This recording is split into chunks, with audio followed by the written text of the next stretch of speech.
Instead of George Fonte catch a shot.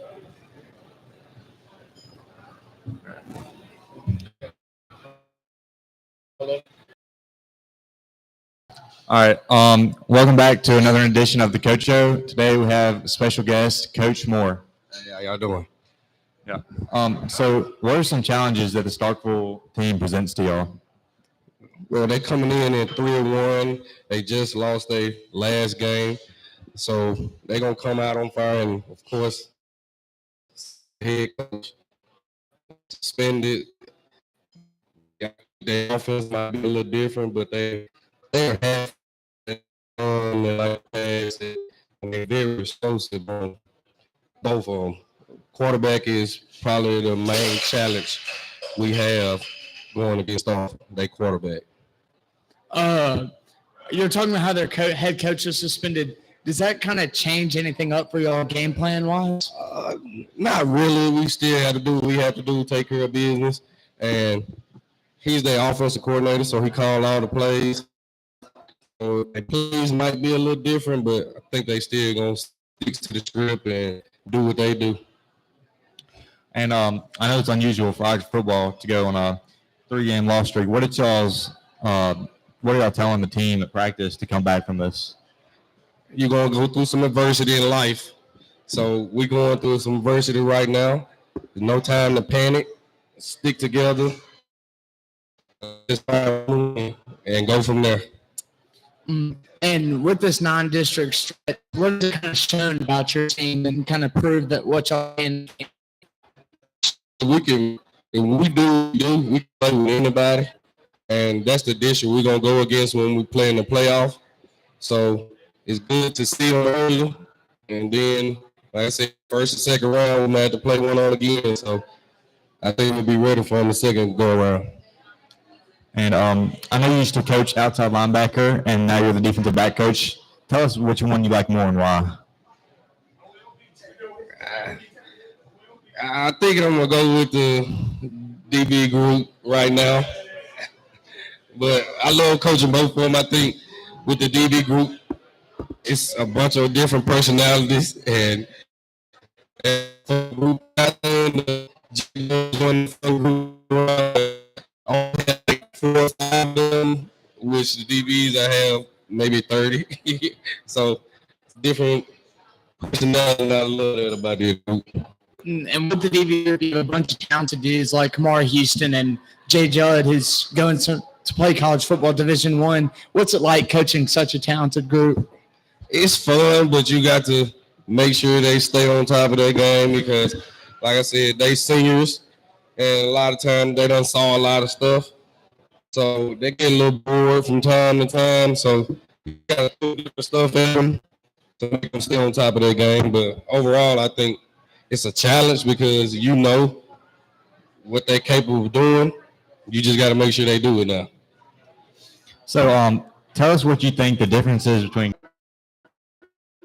And I'm not saying offense, not attack, but mainly, like I said, we had to have a dog mentality over there on defense. So every play we had to be dogs.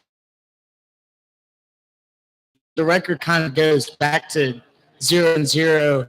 But does that change the mentality of your team at all? Well, they're going to change the mentality because we still got to, at the end of the day, we still got to go out there and play and finish. Like I said, I think with our kids this season, we've been playing very hard. I think we just haven't been finishing at the end. And I think in district play, we have to finish. Just know, all right, next week, I think we have to finish every game from here on out.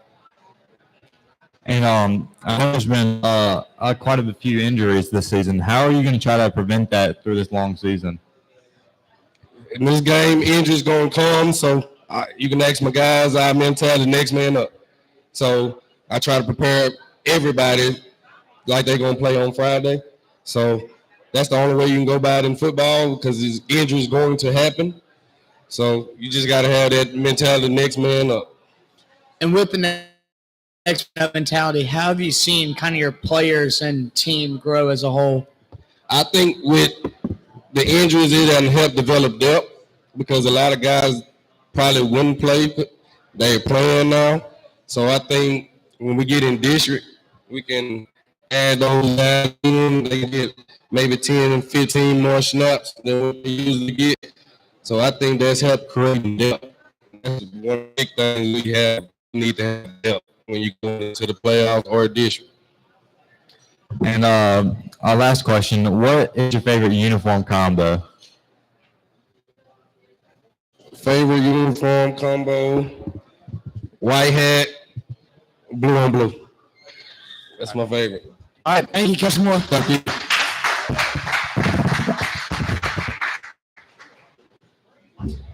And now I have senior linebacker and senior defense tackle Ja Johnson and DT.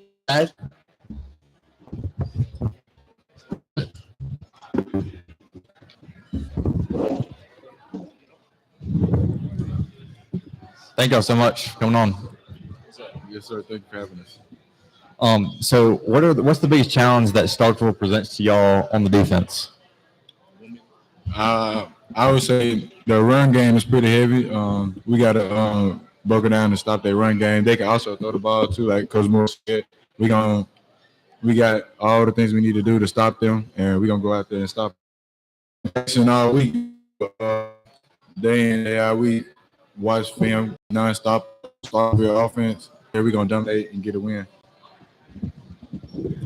Our expectation is to play as a team and, of course, come out with the dub, but we just need to play as a team and finish. What does this win mean to y'all as a team going into district play? Just a win will mean a lot. We've been going through some tough weeks, but we're going to still be together. We're going to fight together as brothers, as one family. It's, the weeks we've been through is just a storm that we're going to get out of. This win is going to help us a lot, going to overcome some of our disadvantages. And I feel like it's going to help us. We're going to get through it. And when we get to district play, it's just going to have the mentality to be a dog. And talking about that kind of struggle, the drought y'all have gone through, what are some of the struggles y'all face mentally and kind of in the game wise? I would say finishing. We got to finish. We all won. It's not like everybody make mistakes, but we just got to finish as a team. Going off what Josh said, we just got to finish. That's been our biggest problem lately. We haven't been finishing. We just got to finish every quarter. And what have you learned about each other as teammates and brothers this season?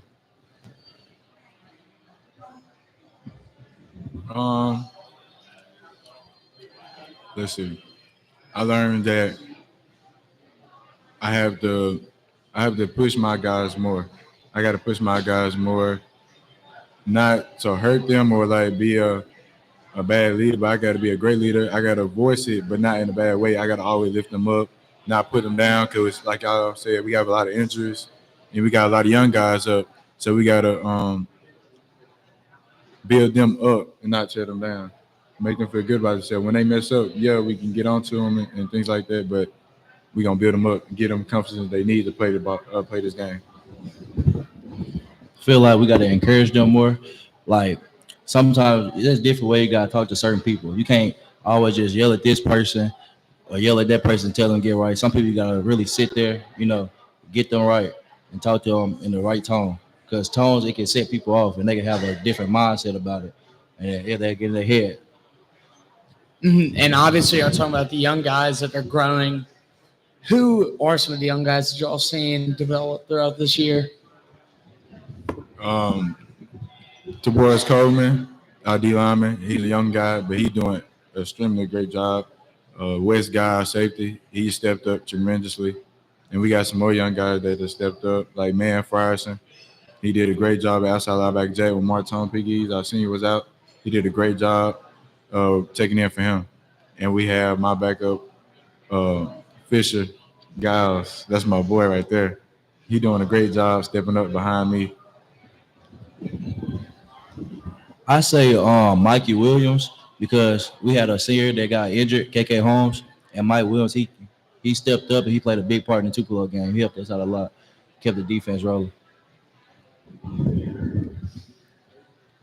So would y'all say y'all are more of y'all lead through y'all's voice or y'all's actions? I'll say both because we can. When we talk, we help. Like, we teach them. When we teach them, we got to go out there and show it. We got to go out there and show them what we're talking about. We got to do a full speed. We got to do a full speed at practice. So when they come up and do it, they see how we. They can see what we're talking about. See how we want them to do it and how it's supposed to be done. I say both because we give them verbal and we give them visual looks. So we'll tell them and then we'll show them how to do it. So if they ever have to ask a question, we can tell them how to do it, and then we go outside for practice walkthroughs. We can walk them through it. And obviously, this game is such a big rivalry for everybody. But with this heated rivalry, how do you kind of just keep the focus on the game and not the rivalry as a whole?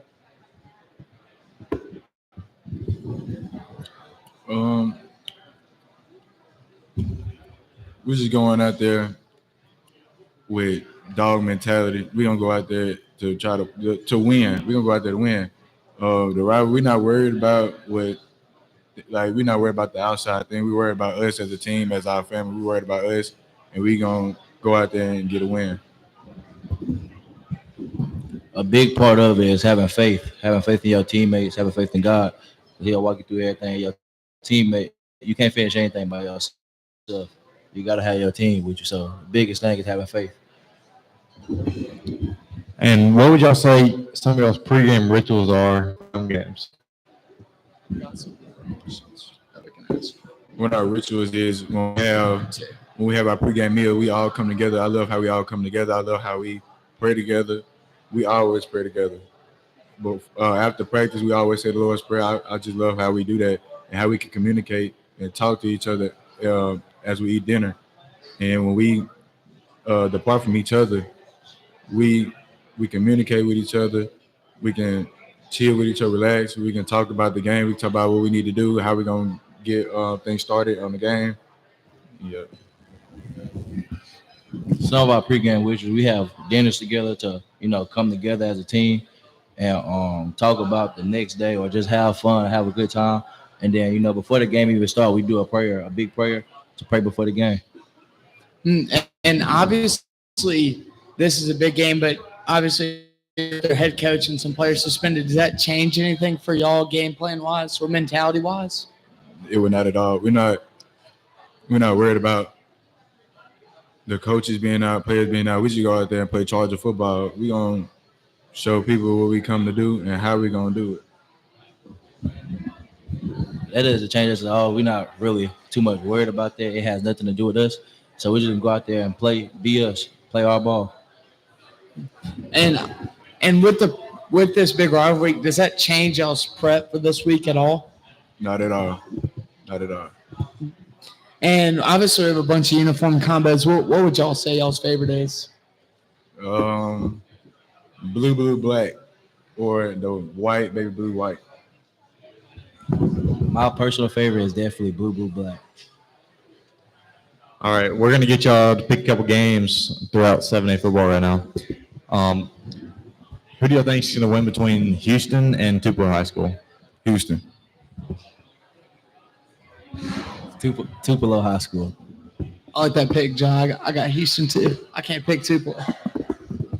And then we got a big game with Gulfport versus Brandon. Who do y'all think? Gulfport. Gulfport, definitely Gulfport. Y'all both picking the upset? Brandon's like one in the state right now. They just got beat by Clean. All right.